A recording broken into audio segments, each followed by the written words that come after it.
mempengaruhi. Dan pola hidup, gaya hidup. Jadi Anda makin stres gitu, banyak masalah.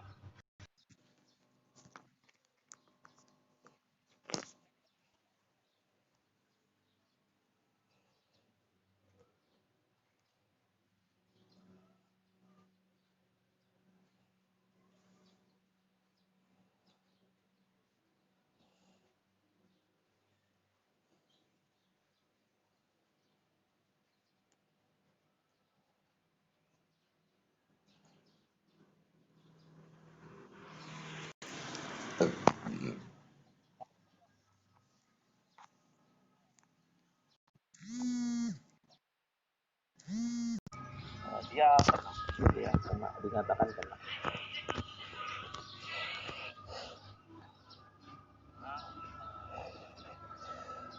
Mungkin di kita juga kena, tapi alhamdulillah saya sudah coba rapid reaktif, tapi begitu penasaran tes swab gitu ya, memastikan alhamdulillah negatif. Artinya ya selama kita bisa menjaga, bukan berarti tidak, karena lingkungan kita juga banyak sekarang yang sehat itu saya itu kena juga gitu. Artinya kita nggak pernah tahu gitu ya, kena siapa, kena kepada siapa juga kita nggak pernah tahu gitu ya. Sehingga itu yang kita jaga gitu. Lanjut. Nah, pola aktivitas saya fokusnya di sini. Jadi artinya dengan intensitas sedang. Nah, bagaimana yang disebut dengan intensitas sedang? Ada teorinya, tetapi kalau untuk masyarakat umum paling sederhana, kalau dia pada saat jogging, jalan, ngobrol dengan temannya, gitu, masih bisa bersiul, gitu, ngobrol, berarti kategori intensitas sedang. Tapi kalau dia melakukan aktivitas ngomong sama temannya udah nggak bisa, wah, itu berarti kategori intensitas tinggi, gitu.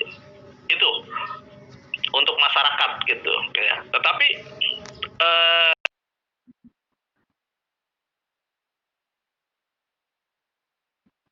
lanjut, next. Ini komponen bahwa ini akan yang komponen biomotrik ini cuma 3. Kekuatan, daya tahan, kecepatan. Tengahnya ada kelentukan, flexibility, hal yang penting sekali. Lanjut.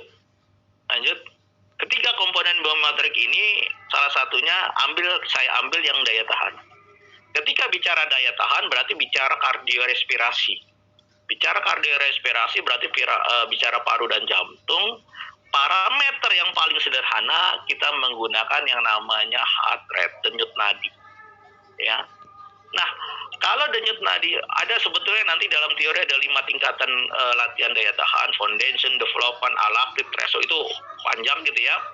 Tetapi untuk yang masyarakat umum paling sederhana kita pakai teorinya Nikiforov bahwa denyut nadi 120-150 itu kategorinya rendah. Tapi kalau dia bermain denyut nadi 150-170 kategorinya sedang. Kalau sudah mulai di atas 170 berarti intensitasnya tinggi. Denyut nadi paling sederhana adalah mengukur denyut nadi dengan menggunakan di arteri radialis dengan 3 jari gitu ya. Kemudian arteri coritus di leher dengan 3 jari, jari sensitif misalnya. Jari kita yang sensitif adalah kiri, ya udah pakai kiri, yang jarang dipakai lah, paling kalau dipakai kalau pagi hari saja, ya. Nah, 3 jari mengukur, itu yang paling sederhana. Atau kita menggunakan yang sudah umum di masyarakat kita, menggunakan istilah training zone. Usianya berapa? 20 atau 30, berarti 220 dikurangin 30. 190 berarti maksimal dia hanya boleh 190. Tapi kita bermain di daerah yang namanya training zone, 60%-nya tinggal diukur tampil gitu ya. Itu kalau mau pakai training zone gitu ya. Atau yang paling sederhana, maka kalau 60% dari maksimal, jadi tinggal mengukur saja gitu ya. Kalau ini pusing, ya sudah tadi cara yang sederhana, yaitu kalau masih aktivitas masih bisa ngobrol, woi lu gue wah, wah, wah, sambil ngerumpi, berarti oh masih intensitasnya sedang gitu ya. Berarti kategori gitu ya untuk umum, tapi dalam penghitungan jelas ada gitu ya. Lanjut. Nah, bagaimana untuk latihan dengan komponen kekuatan strength? Ya, Bompa di buku yang terbaru, ya ini juga mengatur dari buku yang lama gitu ya. Mengukur intensitas itu dari jadi intensitas itu adalah kualitas latihan. Jadi kalau latihan strength itu caranya mengukur dari kemampuan 1 RM-nya, 1 repetisi maksimalnya, maka dikasih beban. Kalau misalnya dia 1 RM-nya 100 kilo gitu ya, pada saat bench press, maka mengukur intensitasnya berapa? Dia 100 kilo, maka 50%-nya berapa? 50 kilo. Maka itu kategori masih intermediate gitu. Nah, kalau di atas 70 kategori sedang gitu ya. Kalau misalnya 30% dari kemampuan individu, kemampuan ototnya, karena kemampuan otot beda-beda. Pectoralis misalnya, kemudian bicepsnya itu kemampuan berbeda-beda, maka penghitungannya itu juga berbeda gitu ya. Ini mudah-mudahan banyak para pelatih, tapi kalau untuk umum ya, kalau untuk masyarakat umum yang paling sederhana, kalau dia bisa mengulang sampai di atas 10, berarti kategorinya kategori rendah gitu aja ya. Kalau dia misalnya dia bisa mengangkat sampai cuman 5, di atas 6 gitu, itu. Nah, kalau dia sudah ngangkatnya 5 saja sudah nggak bisa, itu sudah kategori submaksimal. Biasanya yang pakai teman-teman yang pakai semen gitu ya, kalau memang dia tidak bisa mengukur ukurannya, cara mengukurnya itu saja. Dia bisa di atas 10 gitu ya. Berarti udah masih kategori rendah gitu. Itu saja dari yang paling sederhana gitu ya. Soalnya kalau hitung-hitungan agak repot gitu ya kalau untuk masyarakat umum. Lanjut. Nah, bentuknya tadi begitu kita latihan kekuatan gitu ya, strength, maka ada yang namanya kontraksi. Nah, kontraksi otot itu macam-macam. Ada yang disebut isotonik, ada yang disebut isometrik. Isotonik itu tonusnya terjadi perubahan. Ada otot memendek dan memanjang, terjadi konsentrik dan esentrik. Otot memendek dan memanjang itu terjadi konsentrik. Itu disebut. Tetapi ketika kita melakukan pada saat di awal itu adalah ringan, di sini berat, nah itu berarti konsepnya isotonik. Tonusnya bekerjanya berbeda. Ya. Apa bedanya dengan isokinetik? Isokinetik adalah sama otot memendek dengan memanjang, tetapi pada saat kita menarik di sini posisi setiap sudutnya sama. Itu disebut dengan isokinetik. Isokinetik biasanya digunakan yang menggunakan mesin, alat. Jadi tonus yang bekerja berbeda. Kalau kita menggunakan dumbbell, kontraksi ototnya adalah kontraksi isotonik. Nah, berbeda dengan isometrik. Kalau isometrik, ototnya tidak memendek, tidak memanjang. Nah, biasanya banyak pelatih sekarang sudah menggunakan istilah plank, side plank, pokoknya yang dorong mobil. Itu adalah bentuk-bentuk latihan kekuatan juga, tetapi latihan yang bersifat isometrik gitu. Mau pilih yang mana? Monggo, sesuai. Nah, kalau cabang juga sebetulnya dipilih. Panahan karena dia lebih kepada gerakan, maka lebih banyak isometriknya. Tapi dia melakukan bergerak, lebih banyak cabang tertentu yang bergerak gitu ya. Yang maka dia menggunakan isotonik gitu ya. Lanjut. Ini bicara terjadi kontraksi otot. Nah, satu referensi juga menyebutkan ketika kita bicara strength itu merupakan suatu pondasi dasar. Artinya apa? Jadi latihan kekuatan merupakan induk dari semua komponen biomotorik yang lain. Ketika kita ingin mempunyai kelincahan, maka strength adalah hal yang paling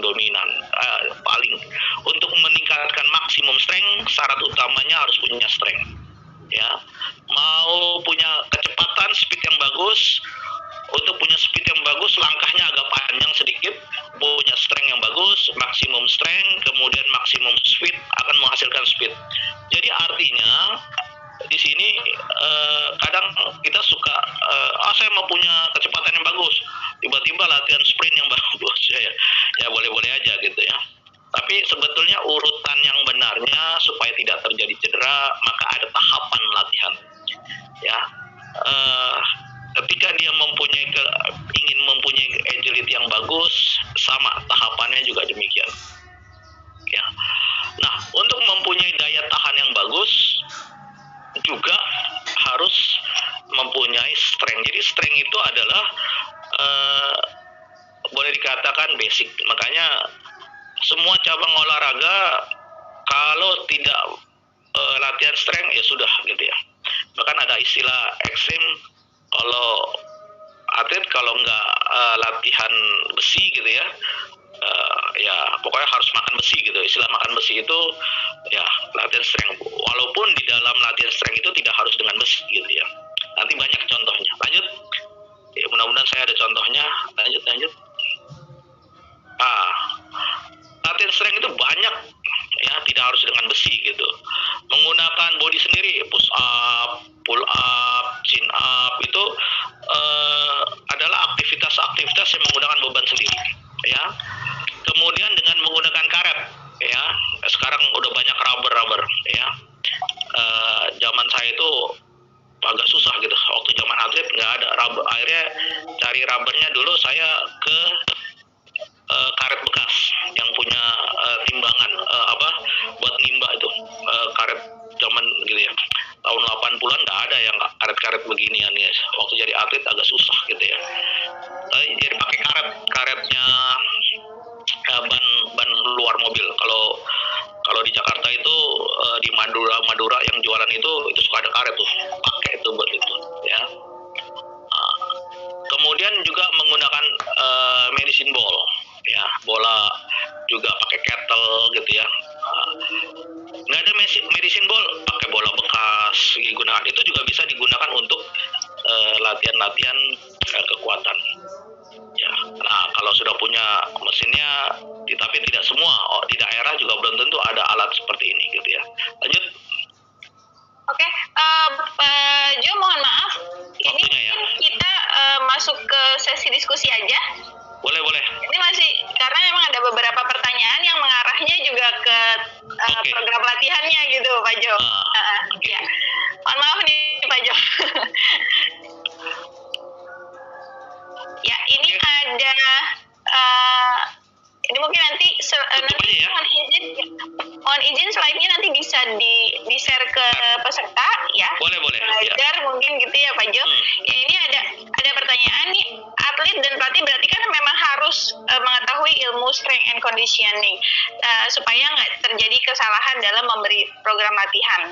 Sekarang kan udah ngetren banget SC ini, strength conditioning ini di masyarakat umum gitu. Nah, ada pertanyaan, latihan ini sebenarnya kan juga bisa digunakan untuk pencegahan cedera. Tapi gimana saat melakukan latihan strength conditioning malah terjadi cedera? Itu gimana tanggapannya Pak Jo? Ya. Langsung jawab ya. Oke. Seorang pelatih yang bagus biasanya akan menanyakan dulu kepada atlet gitu ya.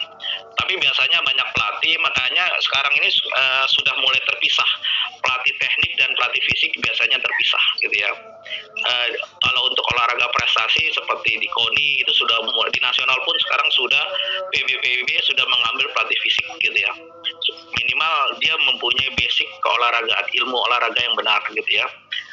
Dia akan tahu persis ketika atlet ini dia benar cedera. Kalau dia cedera maka tidak boleh dipaksakan gitu ya.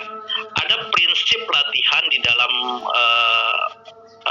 ilmu olahraga yang namanya prinsip reversibility.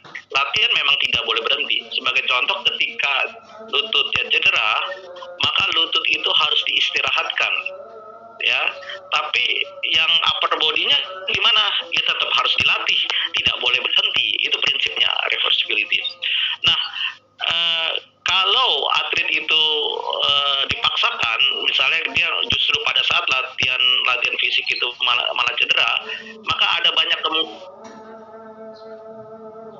kemasan yang kurang bagus gitu ya. Kemudian atau bebannya berlebihan untuk dia. Bebannya berlebihan. Ketika dia bebannya berlebihan, belum waktunya. Sebagai contoh misalnya, dia belum ototnya belum siap, belum melewati fase maksimum strength. Ya, latihan dengan beban maksimum strength.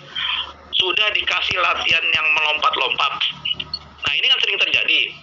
Jadi ototnya belum siap, melakukan pemaksaan, melakukan terjadinya latihan plyometrik misalnya. Dia ototnya belum siap, dilakukan latihan plyometrik. Latihan plyometrik itu prinsip dasarnya di mana konsentrik, eksentrik, otot memendek dengan memanjang dilakukan dengan cepat. Itu dia belum siap, gitu ya. paksakan gitu ya. Maka resiko cedera. Ketika ligamennya sudah putus, sudah sobek, ya sudah gitu. Nah, dasar ini makanya biasanya pelatih biasanya akan lihat begitu dia lompatnya masih gedebuk, berarti dia belum waktunya untuk dikasihkan itu, maka dia harus digeser pindah. Yuk, latihan dulu ototnya, ligamen ini harus dikuatkan. Kalau sudah siap, baru latihan ini, gitu ya. Kan biasanya banyak atlet latihannya jarang tapi maunya prestasi, gitu ya. Tidak melalui proses yang benar, gitu. Itu yang sering terjadi resiko. Iya. Kira-kira itu. Oke, baik. Jadi itu untuk pelatih dan atlet. Kalau latihan sendiri pun juga harus mengetahui kemampuan dari diri kita ya, gitu ya, Pak Jo ya. Ya. Jadi yang prinsipnya gini, kalau kita latihan sendiri, kita punya catatan ngukur, gitu ya. Ngukur. Misalnya, saya sekarang sudah sudah mampu dengan kekuatan sekian, dicatat tuh. Latihan biasanya terjadi satu makro itu minimal 4 minggu. Itu baru terjadi perubahan ketika latihan beban. Diambil lagi datanya. Saya terjadi peningkatan. Atau saya sedang. Atau terjadi penurunan. Jadi kemampuan itu ini yang terbaru ada yang periodisasi, flexibility non-linear periodisasi. Jadi ada bentuk latihan di mana latihan itu berdasarkan kemampuan. Jadi dilihat dulu kemampuannya, hasilnya gimana. Dilatih, besok dites lagi kemampuannya. Terjadi peningkatan. Berapa persennya. Jadi berdasarkan yang disebut dengan FNLP. Ini yang terbaru gitu ya. Kombinasi dari dalam program latihan ada yang linear dan non-linear. Non-linear yang juga berkembang, salah satunya ada yang daily undulating periodisasi dan weekly undulating periodisasi, dan ada lagi satu yang berkembang lagi yang disebut flexibility non-linear periodization. Nah itu di dalam konsep latihannya, latihan mesti berdasarkan data. Dia sekarang bench press-nya sekian, maka programnya harus sekian. Berikutnya dicek lagi, dia sekian, maka nanti programnya sekian gitu. Kira-kira gitu. Oke, jadi harus punya catatan sendiri tentang program latihan. Iya, kemampuannya gimana, program latihannya seperti apa, terus besok begitu lagi evaluasi sampai supaya juga mencegah cedera tadi gitu tentunya. Ya, tadi di materi sempat disinggung mengenai e-sport yang dibilang Pak Jo nggak setuju nih kalau e-sport itu masuk olahraga karena memang tidak ada aktivitas fisiknya gitu. No komen dulu ya. Untuk e-sport saya no komen dulu ya. Ini minta tanggapannya gimana kalau catur gitu sih. Ya. Untuk e-sport saya no komen, tapi sebagai seorang akademisi saya akan mempertahankan bahwa ya harus bergerak lah, yang namanya olahraga itu harus bergerak. Catur ya itu sebetulnya konsep dasarnya dia bukan kategori olahraga, karena definisi dia bukan catur. Dia tidak menggunakan otot-otot besar, tetapi kadang pertandingan PON gitu ya itu dimasukkan ya. Gitu. Tapi memang sebetulnya dia ada event tersendirinya, Olimpik, chess Olimpiknya. Dia ada, karena dia sebetulnya kalau di dunia yang benar di olahraga itu bukan kategori sport gitu ya. Kalau kita bicara definisi sport, itu jawaban saya. Ya, berbeda nggak apa-apa lah gitu ya. Sport, mohon maaf, saya jangan komentar dulu. Masih ditahan dulu ya. Gitu ya. Oke. Dalam ilmu dilakukan gitu ya. Ya, Tapi kalau dari ini teorinya berkembang, gitu ya. Oke. Nah, ini ada lagi Pak Jo, dari Eki Setiawan. Di daerah saya masih sangat kurang kesadaran masyarakat mengenai pentingnya pengaruh olahraga bagi kesehatan. Nah, sebagai seorang pemuda atau insan olahraga, bagaimana caranya supaya bisa menularkan dan menanamkan kepada masyarakat arti pentingnya olahraga karena yang menjadi pengaruh adalah sarana dan prasarananya di tempatnya sangat kurang gitu. Oke. Pertanyaannya ada dua, bagaimana menggerakkan gitu ya. Ketika kita menggerakkan masyarakat, kita harus memberi contoh dulu untuk diri kita. Ini bukan teori. Kami sudah membuktikan di kami mahasiswa kami namakan namanya penggerak olahraga. Mereka itu yang sudah tahun keempat, tahun kelima, ini kami terjunkan dan program ini ditangkap oleh pemerintah DKI. Akhirnya ditangkap oleh pemerintah DKI sehingga mahasiswa itu sampai ke kecamatan 287 kalau nggak salah kecamatan di DKI itu ada namanya penggerak olahraga. Itu mahasiswa mengajak aktivitas walaupun ini ada yang volunteer gitu ya. Kalau dihitung gajinya buat makan aja nggak cukup gitu ya. Ada uang transportasinya, tapi niatnya adalah karena mengajak mahasiswa juga ya. Seminggu 3 kali ada kegiatan senam, kegiatan apa gitu ya. Kemudian memberikan edukasi kepada masyarakat gitu ya. Bagaimana, yang sederhana, bagaimana mengukur denyut nadi, bagaimana melakukan gerakan yang benar, aktivitas yang sederhana aja. Ketika masyarakat sudah mulai bergerak, di situ kita punya nilai plus gitu ya. Nah, untuk di daerah tadi ada alasan tempatnya nggak ada sarana. Kalau bicara sarana, nggak ada sarana olahraga yang ideal gitu ya. Bahkan di nasional pun nggak ada yang ideal gitu ya. Kalau bicara ideal semua mahal gitu ya. Sekarang Senayan itu kategori internasional kolam renangnya gitu. Tapi begitu internasional, standar internasional, nggak ada lagi yang bisa sewa. Berapa klub mati di kolam atlet, klub renang yang mati gitu gara-gara tidak bisa nyewa karena di Senayan, karena biaya sewanya mahal. Kalau bicara ideal gitu ya. Nah, permasalahannya adalah bagaimana kita menggerakkan aktivitas di ruang kecil pun bisa nggak dengan aktivitas bisa. Karena konsep dengan tadi yang disebutkan, kalau ketika bicara physical exercise, bicara exercise latihan, yang penting ada perencanaannya. Hari ini kita latihan apa gitu ya. Kita mau latihan apa? Oh, ada latihan daya tahan. Daya tahan itu bicara kardio respirasi dengan berjalan, bersepeda, itu aktivitasnya. Ya, tapi konsepnya adalah dia ingin melatih kardio respirasi paru dan jantung, maka aktivitasnya bisa berjalan, bersepeda, senam aerobik apa gitu. Itu aktivitasnya. Tapi konsep teorinya bicara tentang lagi bicara daya tahan. Ada rencananya. Besok latihan apa? Latihan tadi latihan strength, kekuatan. Itu variasi banyak dengan karet, dengan tali yang sekarang bahasa kerennya TRX, Training Resistance Center. Ya, pakai sabuk karate, sabuk silat, itu bisa digunakan gitu ya. Artinya tinggal kita niat untuk menggerakkan beberapa volunteer. Anda siapa tadi penanya, kumpul beberapa orang Karang Taruna, yuk kita kegiatan gitu ya, menjelaskan, ayo kita mulai ngajak ibu-ibu gitu ya, ngajak kalau lebih semangat, ajak pemudinya juga gitu ya. Sudah ada yang mau, nanti akan juga bersama-sama. Ketika dia mulai, biasanya kalau begitu udah merasakan berkeringat apa gitu ya, kita ikuti dulu masyarakat senangnya apa. Di situ ada volley, bikin aja lapangan volley yang sederhana gitu ya. Masih bisa selama niatnya bagus gitu ya. Jadi pionir dulu, sebagai contoh di lingkungan rumah tanpa harus memikirkan sarana prasarana, karena banyak sekali aktivitas yang bisa dilakukan tanpa itu gitu. Ya, yang tadi sudah Pak Jo jelaskan ya.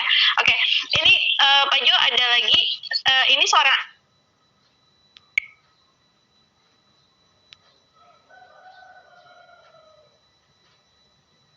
dan keluarga. Nah, latihan yang cocok untuk badan yang kurang ideal itu seperti apa? Apakah strength, maksimal strength, apa endurance yang diperlukan saat latihan yang Mas Andi lakukan ini harusnya? Latihan strength juga bisa mengurangi lemak gitu ya. Jadi ada tapi kardio itu lebih bagus ya. Aktivitas prinsipnya sederhana begini sebetulnya. Kadang latihannya sudah bagus gitu ya, tapi asupan makanannya ya. Kalau usia seperti kita ini cepat gemuk gitu ya. Kenapa? Aktivitasnya mulai berkurang gitu ya. Asupan makannya masih mau. Biasanya mantan atlet itu sulit untuk menjaga kondisi gitu ya, karena masih mau makan enak gitu ya, masih kayak dulu gitu ya.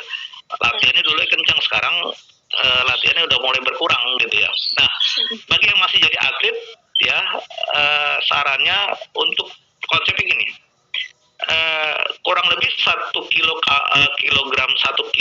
kilogram itu kurang lebih sekitar 7.000 kalori ya, 7.000 kalori gitu ya. Kalau kita mengurangi asupan makanan 500 saja, 500 itu kurang lebih cuma 1 tempe misalnya gitu. Ya. Jadi kemudian ditambah exercise latihannya 500 kalori bertambah gitu ya satu hari, maka kita bisa kurang lebih bisa minus 1.000 kalori.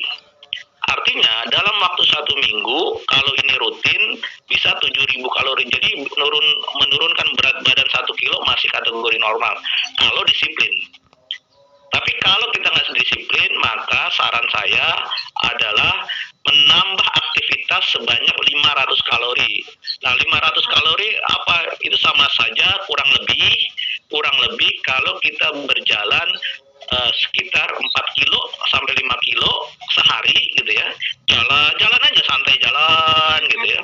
Itu sama dengan kurang lebih 500 kalori. Itu dilakukan tiap hari, maka dalam waktu 2 minggu itu kan kalau 1 minggu itu katakanlah kalau 1 minggu, tapi mungkin orang ada istirahatnya.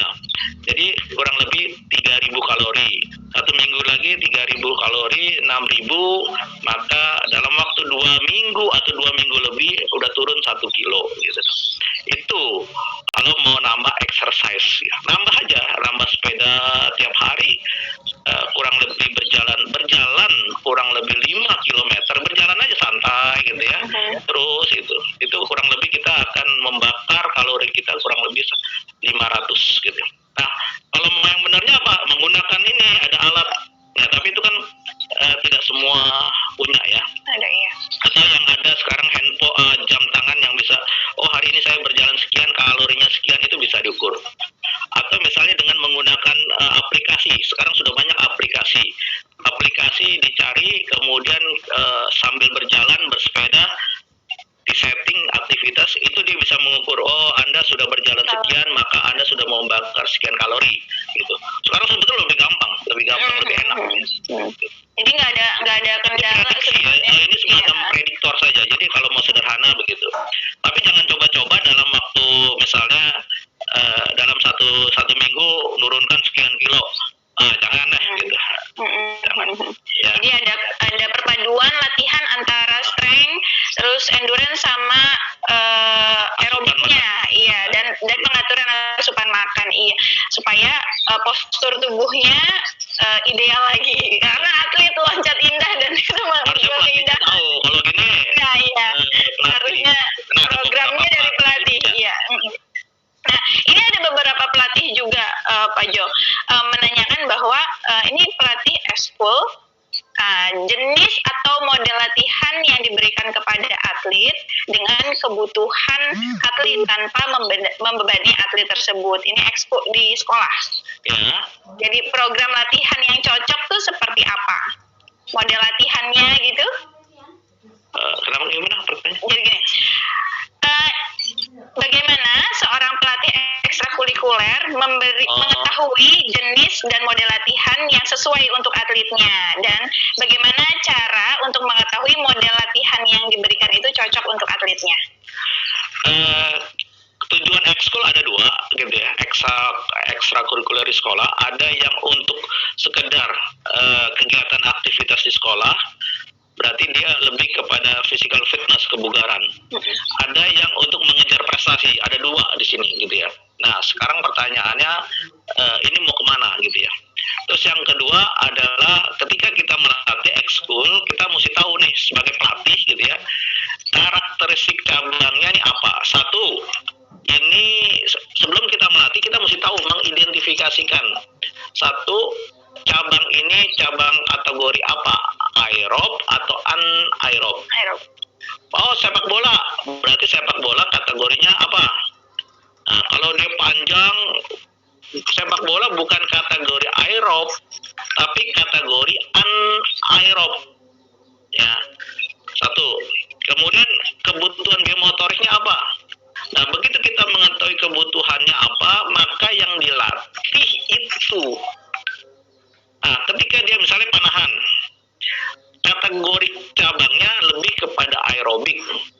Jadi artinya nggak perlu anak latihan dengan suruh latihan sprint, nggak ada manfaatnya gitu ya. Tetapi kalau cabangnya cabang anaerob, maka boleh itu ada latihan sprint 20 meter, latihan apa, itu boleh. Karena memang kebutuhan karakteristik cabangnya dia lebih ke anaerob gitu ya. Anaerob itu aktivitas yang dilakukan dengan tanpa oksigen, bla bla bla bla bla gitu ya. Jadi kita mesti tahu dulu nih karakter cabangnya gitu.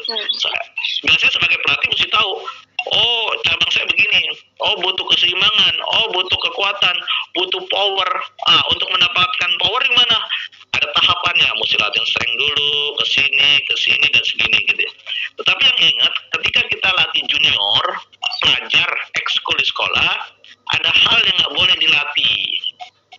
Contoh, misalnya ketika umurnya di bawah 17 tahun, bentuk-bentuk strength itu nggak boleh, belum waktunya. Untuk latihan daya tahan misalnya, laktit denyut nadi 180 per menit itu diharapkan dilarang gitu. Jangan dipaksa gitu ya. Jadi untuk pelatih yang baru mulai latih, ada hal yang perlu dipahami gitu, mana yang boleh saya berikan, mana yang tidak. Latihan strength-nya bagaimana, boleh nggak? Boleh, tapi yang bagaimana? Yang tahap anatomical adaptasi beban di bawah 50%, nah, untuk junior ya. Tapi kalau dia memegang atlet elit ya, atlet elit itu semua tahapan harus dilalui gitu. Semua tahapan, ada maksimum strength-nya, ada latihan konversi itu latihan bentuk konversi, itu bentuk latihan merubah dari dari maksimum strength ke power atau power endurance itu ada. Jadi artinya memang kalau elit sport, atlet elit ya. Oke. Pak Jo, ini kan kalau latihan itu akan menimbulkan terjadinya penumpukan asam laktat. Nah, apakah asam laktat yang menumpuk akibat olahraga yang berlebihan akan mempengaruhi kinerja tubuh atau otot pada masa yang akan datang? Itu antisipasinya seperti apa?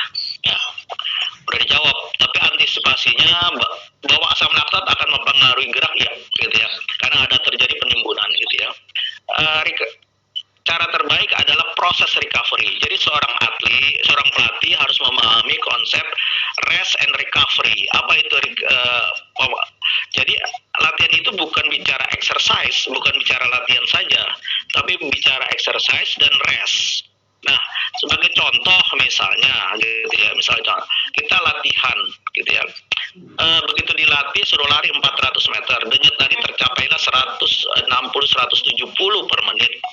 Maka kita bisa ukur, oke, dia istirahatnya 3 menit. Terjadi penurunan nggak denyut nadinya? Kembali ke arah normal 130. Nah, setiap individu berbeda-beda. Ketika metabolisme tubuhnya sudah mulai bagus gitu ya, ada yang dengan waktu 3 menit udah kembali ke recovery-nya sudah normal. Tapi ada yang masih panjang, maka rest-nya harus panjang. Latihan itu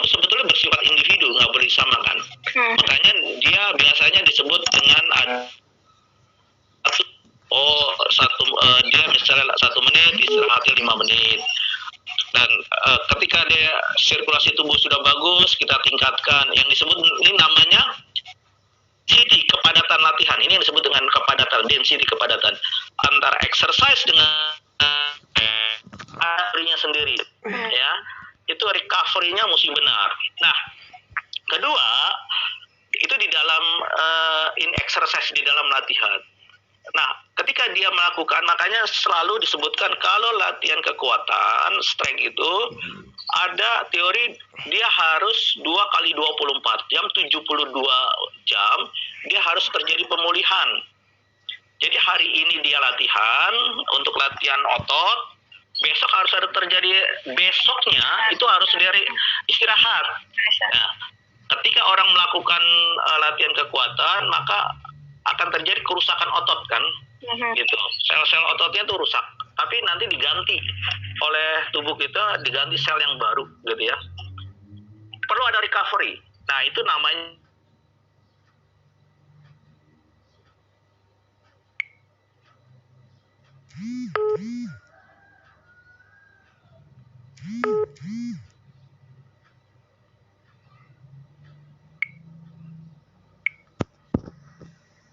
atlet binaraga yang tiap hari latihan kekuatan, dia tetap ada latihan recovery. Hari ini dia bicara upper body, bicara hanya otot-otot atas yang dilatih. Besoknya atas upper body-nya istirahat. Besoknya dia latihan yang powernya, otot bawahnya. Nah, besok jadi tetap terjadi recovery. Kecuali otot perut yang bisa dilakukan hampir tiap hari. Gitu. Tapi upper body yang menggunakan muscle yang atas ini perlu ada recovery. Nah, demikian juga latihan daya tahan. Latihan daya tahan tuh hari ini Senin latihan daya tahan, besoknya udah nggak boleh latihan daya tahan. Nah, itu nanti kalau memperdalam latihan itu ada yang disebut dengan siklus. Siklus itu ada latihan ya. Development microcycle, shock microcycle. Nanti kalau mau memperdalam nanti gitu deh. Tapi secara umum saja. Oke, terima kasih banyak Pak Jo. Ini luar biasa sekali materinya. Sangat banyak sekali manfaat dari latihan strength and conditioning, dan tidak hanya untuk atlet namun bisa juga diterapkan ke masyarakat umum, tentunya ke pemuda Indonesia untuk meningkatkan kesehatan, meningkatkan kinerja olahraga, meningkatkan metabolisme dan pencegahan obesitas, karena sekarang udah banyak banget pemuda-pemuda yang malas, lebih enak kayaknya rebahan aja deh gitu. Nah, strength training, weightlifting, powerlifting, bodybuilding itu kita udah tahu sama-sama dari penjelasannya Pak Jo, dan bedanya physical activity, physical fitness, dan exercise. Nah, juga kita udah tahu jenis-jenis stretching saat warming up, dan bagaimana kita bisa menjaga imun dan kesehatan selama pandemi. Terima kasih sekali lagi Pak Johansa atas waktunya dan materi yang luar biasanya. Kita lanjut.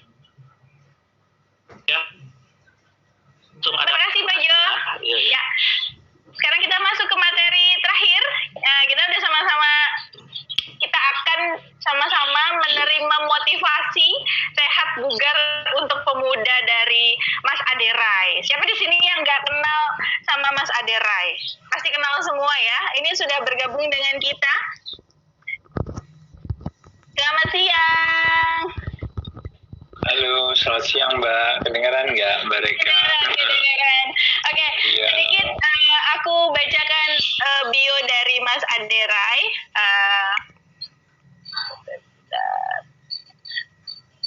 Nggak usah dibaca, nggak apa-apa Mbak. Santai. Langsung aja. Beliau ini luar biasa sekali prestasinya. Lahir di Jakarta tahun 1970, setelah lulus SMA, beliau melanjutkan kuliah di FISIP UI jurusan Hubungan Internasional.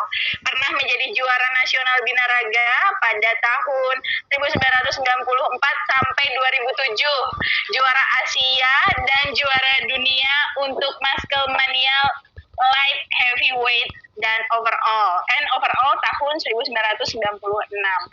Peraih medali emas pada SEA Games 1997, juara dunia Super Body Pro tahun 2000, dan juara dunia Muscle Mania Pro tahun 2000. Setelah pensiun sebagai atlet, beliau mendirikan sarana dan fasilitas kebugaran, serta penyedia event dan pelatihan kebugaran seperti Rai Fitness dan Klub Ade Rai, dan mendirikan Rai Institute. Nanti kita akan tanya lebih jelasnya langsung ke beliau ya. Nah, beliau juga sebagai penulis, karya beliau banyak yang sudah dibukukan, salah satunya 101 bakar lemak. Nah, ini pasti menjadi favoritnya teman-teman. Gimana cara membakar lemak yang baik? Oke. Ya, ini Mas Ade langsung saja mungkin materinya disampaikan, nanti kita sambil diskusi ngobrol-ngobrol.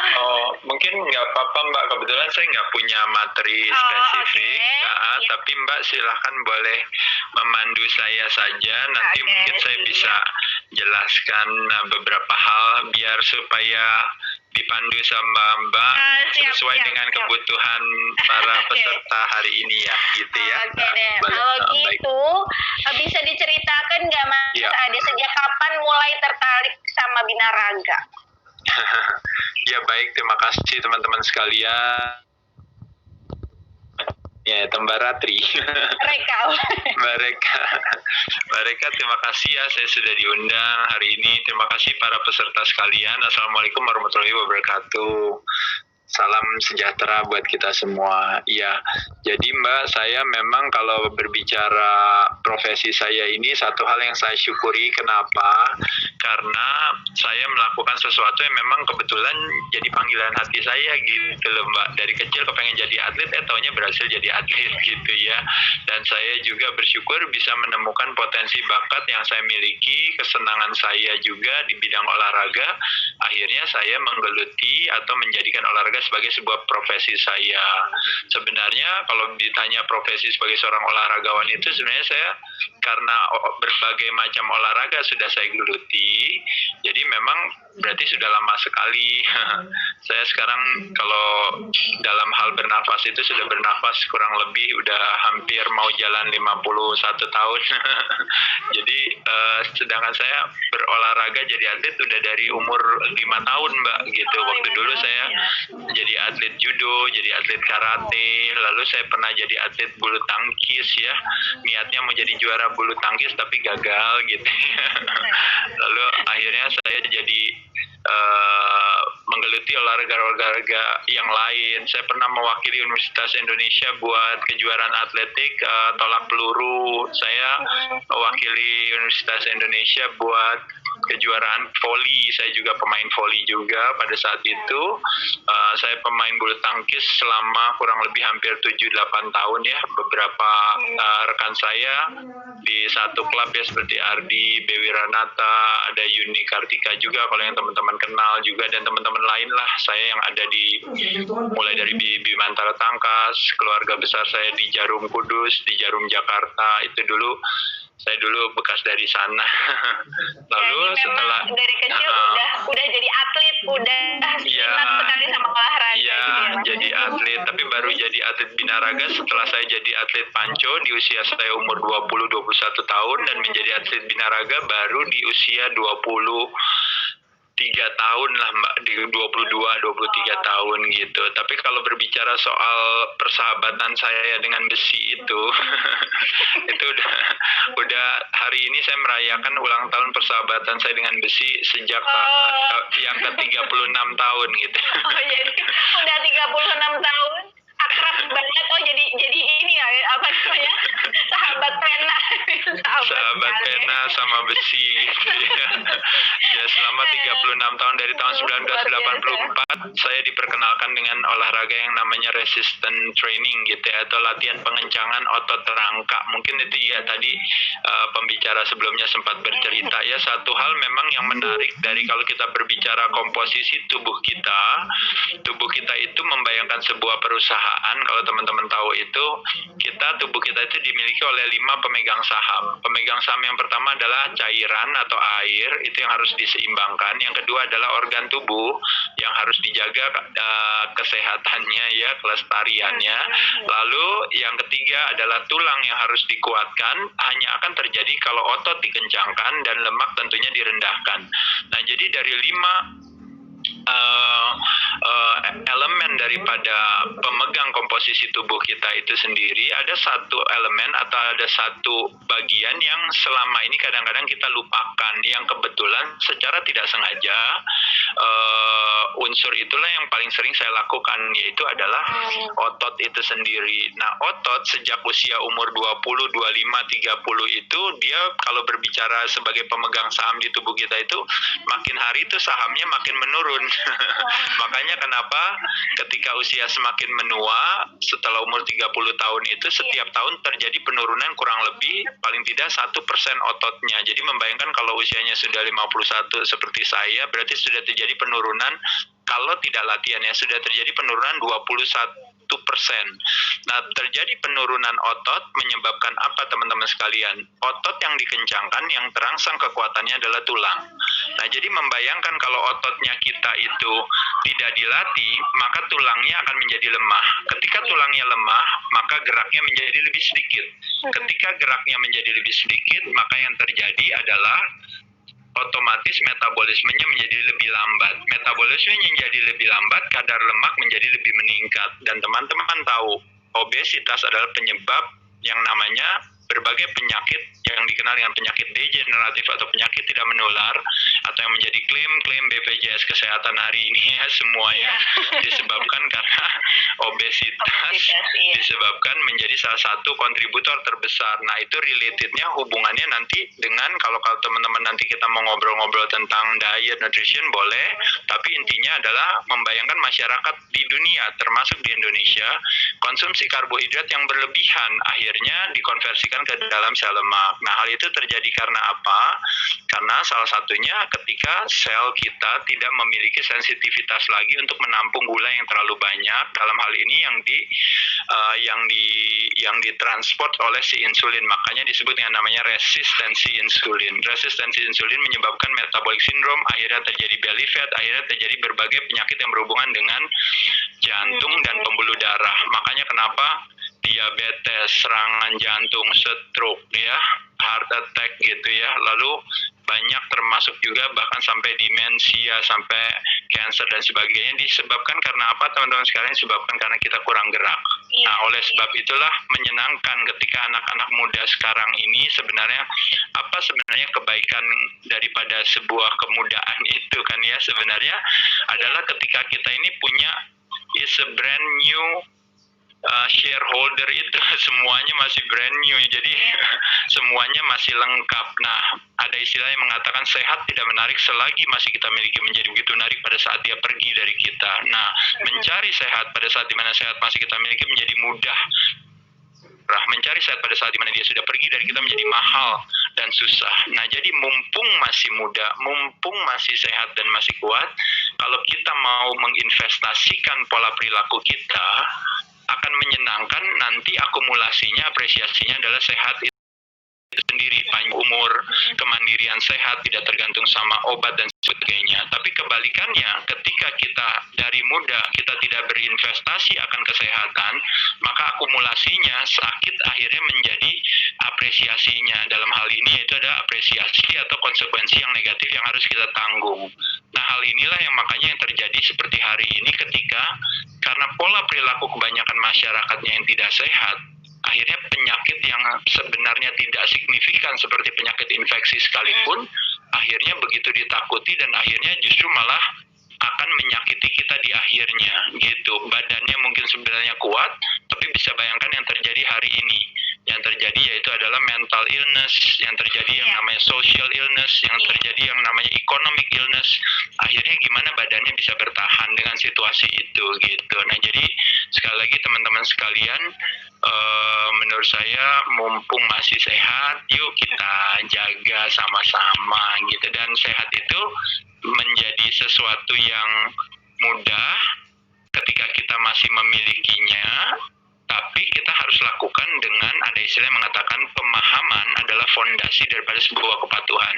Kelaparan terbesar itu katanya kelaparan akan arti dan makna. Maksudnya, kalau seandainya dari sejak kita muda kita sudah mau menghargai yang namanya aktivitas olahraga, pengaturan pola makan, pola hidup yang sehat, nah pada saat itu teman-teman akan menjalankannya dengan senang hati, gitu. Karena ada istilah yang mengatakan sehat bersahabat dengan pertemanan hati, sakit bersahabat dengan perlawanan hati. Jadi kenapa atlet itu bisa sukses dan bisa juara? Kenapa orang itu bisa sehat? Karena dalam proses menjalankannya dilakukan dengan sukacita, dengan senang hati, bukan dengan sebuah keterpaksaan. Ya, jadi olahraga itu bukan hanya sehat tapi membawa kebahagiaan tentunya ya Mas Adi Iya, ya. pasti. Iya, itu pasti. Iya. Selama hayat masih dikandung badan, jadi badannya mesti dijaga. Oke, ini aku tadi malam sempat kepo-kepoin tentang Mas Ade nih. Dulu pernah dapat julukan si cungkring ya. Cungkring. Nah, tinggi saya 183, beratnya cuma 55 kilo, Mbak Reka. Makanya jadi kayak kurus. Iya. Nah, terus sekarang yang manggil cungkring masih berani manggil cungkring saya.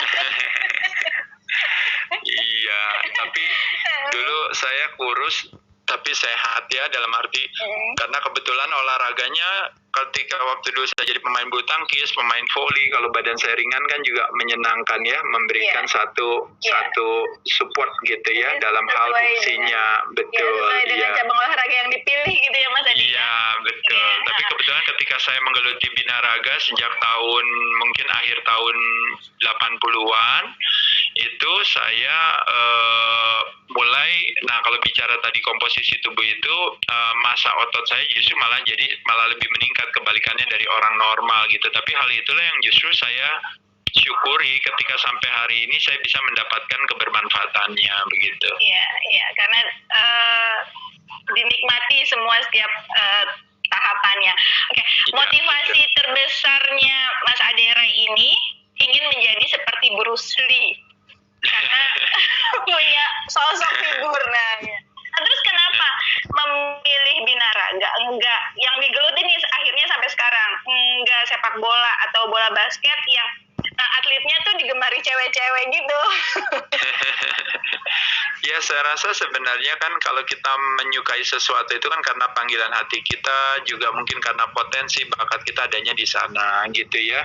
Memang di satu sisi kadang kita ada pamrih, oh saya maunya ini, saya maunya itu, karena ada satu keinginan kita ya untuk mendapatkan apresiasi di luar daripada itu gitu. Tapi kalau buat saya pribadi yang mungkin saya sering katakan kepada teman-teman sekalian, satu hal sebenarnya, ketika kita menjadi atlet itu karena disuruh, ketika kita menjadi atlet atau mau menggeluti sesuatu karena iming-iming bahwa area itu akan menghasilkan kekayaan, kepopuleran dan sebagainya, saya rasa itu sebuah fondasi yang lemah ya, yang sebenarnya yang harus kita lewati. Nah, kalau saya melihat, ya kebetulan saya teman-teman akhirnya jadi kenal saya. Kebetulan saya pada saat itu akhirnya jadi bisa punya prestasi. Tapi kalaupun saya tidak punya prestasi, kalaupun teman-teman tidak mengenal saya tetap akan melakukan hal yang sama. Saya akan menjalankan olahraga yang sama karena itu adalah olahraga yang memang saya cintai gitu. Jadi membayangkan kayak Mbak Reka senang nulis buku ya. Waktu nulis Mbak Reka nggak pernah membayangkan untuk bilang bahwa saya nulis ini supaya nanti biar banyak yang baca buku, nanti buku saya jadi terkenal, lalu nanti saya bisa dapat uang dari sana, dari ini. Nggak ada. Mbak Reka bilang kalau yang baca cuma 5 orang, saya tetap akan nulis buku. Ternyata yang baca 5 juta orang, ya Mbak Reka senang aja, bersyukur gitu. Jadi saya rasa mungkin lebih ke sana, saya merasa potensi dan bakat saya ada di aktivitas olahraga yang berhubungan dengan kekuatan gitu loh Mbak. Gitu aja yang gampang mungkin kalau ditanya. Jadi udah tahu potensinya di situ dan akhirnya dikembangkan sama. Betul, akhirnya dikembangkan. Kalau saya dulu misalnya waktu saya jadi atlet bela diri, mungkin kekuatan saya bukan di stamina, tapi kekuatan saya justru di eksplosif powernya. Waktu saya jadi pemain volley, kekuatan saya mungkin bukan di skillnya atau mungkin strategi teknik, tapi kekuatan saya malah di smashnya. Begitupun juga waktu saya jadi pemain bulu tangkis, jadi saya pemain ganda double, saya benar-benar jadi ibaratnya yang kalau istilahnya tukang jagalnya, yang kerjanya smash gitu. Bahkan saya ingat itu ya. ya karena kekuatannya, kalau tinggi badan kan kan nggak masalah gitu ya, tapi mungkin saya kuat gitu ya gitu. Nah jadi begitupun juga waktu saya menggeluti sebelum binaraga, saya pun juga atlet panco, mengandalkan kekuatan tangan. Saya juara nasional panco padahal berat saya cuma 70 kilo.